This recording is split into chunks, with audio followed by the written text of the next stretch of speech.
Para sa mga mister, makinig po kayo. Alam ko na ayaw mo nang nagbubunganga o nagagalit ang asawa mo. Pero tandaan mo, hindi sila magagalit o magbubunganga ng walang dahilan.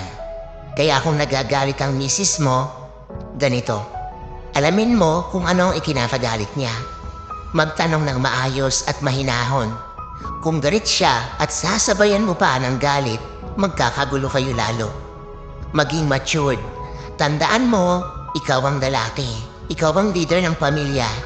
Kung ano ang example ng pag-uugali mo, yun din ang magiging pag-uugali na matututunan ng buong pamilya mo. So kung magaspang ka, asahan mo na magiging magaspang din sila sa'yo.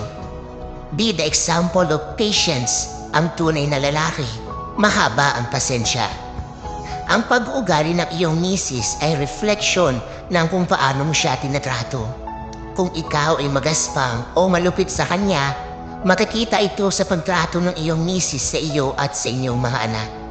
Tandaan, hindi dahil hindi maganda ang inaasal ng inyong asawa ay magiging dahilan mo na ito para maghanap ng ibang babae. Kung maghahanap ka ng kabit, ano ang kasiguraduhan mo na hindi ka rin aawayin ng kabit mo pag hindi na maayos ang inyong sitwasyon? Ang paghanap ng babae ay hindi solusyon sa problema mo sa asawa mo. Alam mo kung bakit? Kasi kung ano ang problema mo sa asawa mo, magiging problema mo din yan sa kabit mo.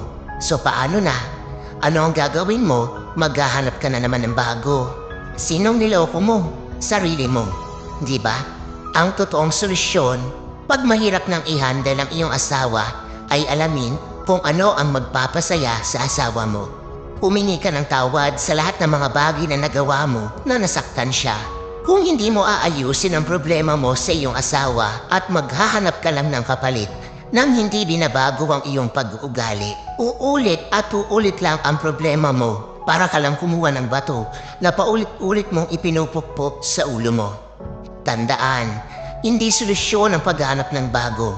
Ang totoong solusyon ay mag-mature at gawin ang tama para sa pamilya mo.